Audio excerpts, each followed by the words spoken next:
Once hailed as a symbol of modernity and elegance, how did Asma al-Assad become one of the most controversial figures in the Middle East? Why is she now called the First Lady of Hell? This chilling question sets the stage for a gripping exploration of her transformation from a Western darling to a polarizing figure in global politics. December 8, 1924, was a historic day for Syria. She came from a loathing relative in Damascus. People gathered to celebrate the fall of a regime known for horrific acts. The deaths of over 500,000 people and the displacement of millions during a long and brutal civil war.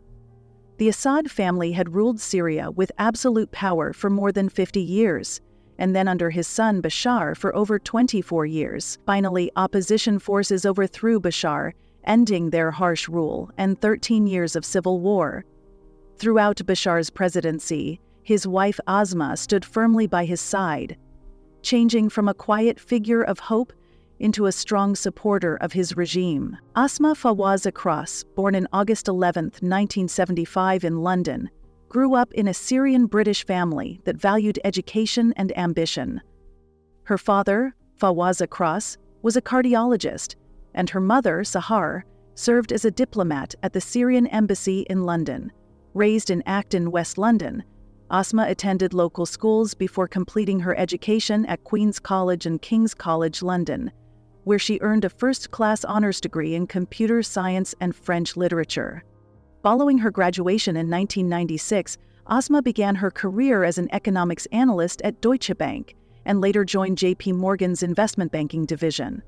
Her work focused on biotechnology and pharmaceuticals, where she developed critical analytical skills that she credited with shaping her understanding of business operations. At the height of her career, she was poised to pursue an MBA at Harvard University, when her life took a significant turn. Asma met Bashar al-Assad in the late 1990s while he was training to become an ophthalmologist in London. Their relationship blossomed into marriage on December 13, 2000, shortly after Bashar succeeded his father, Hafiz al-Assad, as president of Syria. Initially portrayed as a modern and elegant first lady, Asma was celebrated for her Western education and progressive ideals. She was often likened to Syria's Princess Diana due to her charm and public persona. As First Lady, Asma al-Assad engaged in various initiatives aimed at social and economic reform within Syria.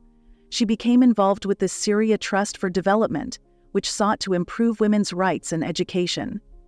However, this image of a progressive reformer began to unravel as the Syrian civil war erupted in 2011.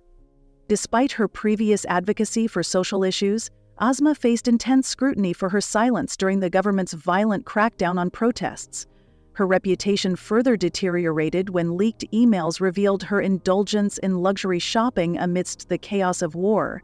This stark contrast between her public image and private life led to widespread criticism and nicknames such as Marie Antoinette and Lady Macbeth among detractors.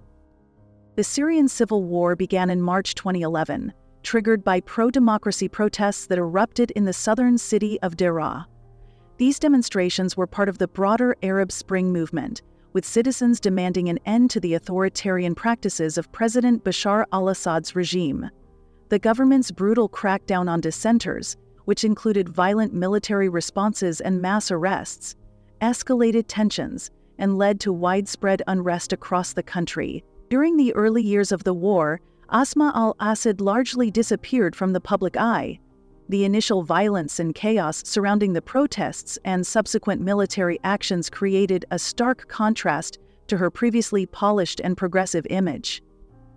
As the regime faced increasing international condemnation and domestic dissent, she retreated from her role as First Lady, which left many questioning her stance on the unfolding crisis. Asma re-emerged in public life as a staunch supporter of her husband in later years.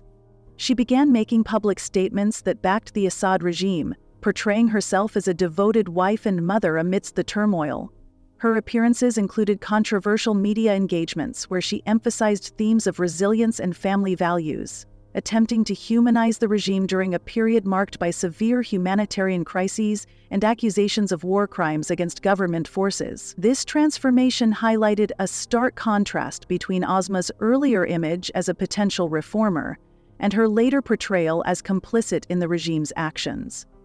While she had once been seen as a modernizing influence with aspirations for social change in Syria, her support for Bashar al-Assad during a time of widespread violence led to accusations of complicity in war crimes. Critics pointed to her public statements and lifestyle amid the suffering of countless Syrians as evidence of her detachment from the realities faced by ordinary citizens. Asma al-Assad has been dubbed the First Lady of Hell, a title reflecting the stark contrast between her opulent lifestyle and the suffering endured by countless Syrians during the civil war.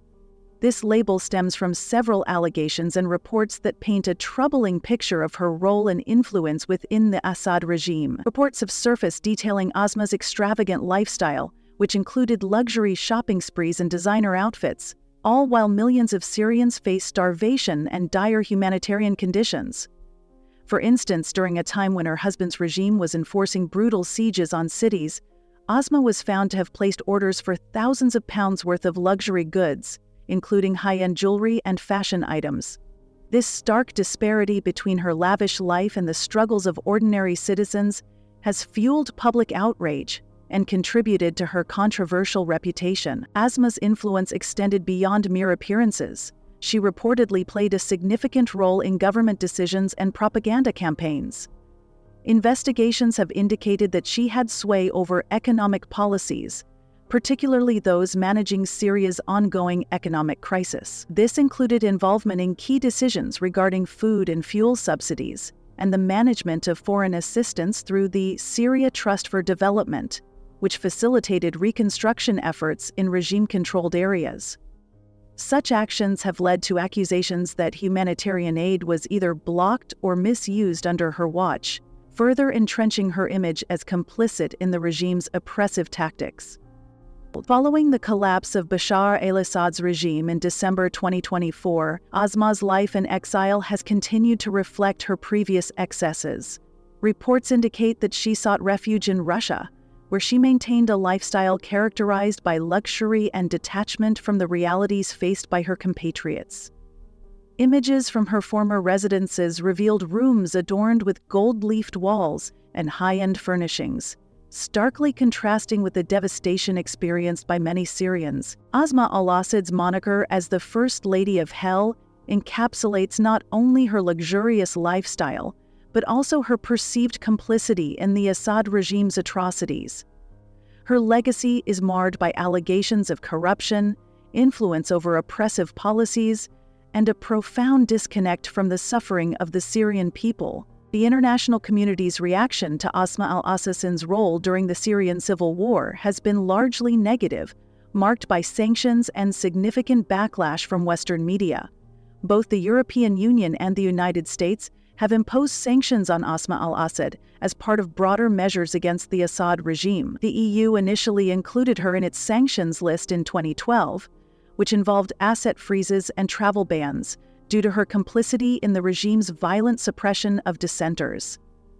These sanctions were expanded over the years, with the U.S. Department of State labeling her as an impediment to political resolution in Syria, citing her efforts to consolidate power through charities and civil society organizations that served the regime's interests. In total, these sanctions have targeted over 300 individuals and entities associated with the Assad regime, aiming to restrict their financial resources and limit their ability to operate internationally. Asma's loss of British citizenship further exemplified her alienation from her former life in the UK, intensifying criticism from Western media that depicted her as a symbol of excess amidst widespread suffering. As the civil war dragged on, Asma became an increasingly controversial figure. A leaked email from 2012 revealed her jokingly referring to herself as the real dictator. The international community imposed sanctions on her, and she became a persona non grata in many countries. In 2018, Asma revealed she was battling breast cancer. Though she announced her recovery a year later, Her health challenges resurfaced in 2024, with a diagnosis of acute myeloid leukemia. The fall of the Assad regime in December 2024 marked the end of an era. Overthrown by opposition forces, the family fled Syria, reportedly finding refuge in Moscow under the protection of Vladimir Putin. Their dramatic escape involved secret tunnels and the assistance of loyal allies. Despite their downfall, the Assads are believed to have amassed a fortune of $2 billion, hidden in offshore accounts and shell corporations. Today, they live under tight surveillance in Russia, with their movements and options severely restricted. Asma al-Assad's journey from a celebrated symbol of modernity to a figure synonymous with tyranny and tragedy encapsulates the profound duality of her legacy. Once hailed for her potential to bring about reform in Syria, she has become emblematic of the oppressive regime that has inflicted immeasurable suffering on its people. This transformation raises critical questions about accountability. Will she ever face repercussions for her role in one of the darkest chapters in Syrian history? As the Assad regime crumbled in December 2024, many are left pondering the implications of her actions and whether justice will be served. The haunting question remains: was she ever truly the rose of the desert, or has her true self been revealed amidst the ashes of a war-torn nation? This duality invites reflection on the real face of Syria's exiled First Lady. What do you think is the real face of Syria's exiled First Lady? If you enjoyed the video and want more content like this, be sure to give it a thumbs up.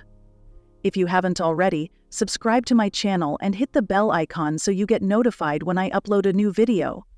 See you in the next video.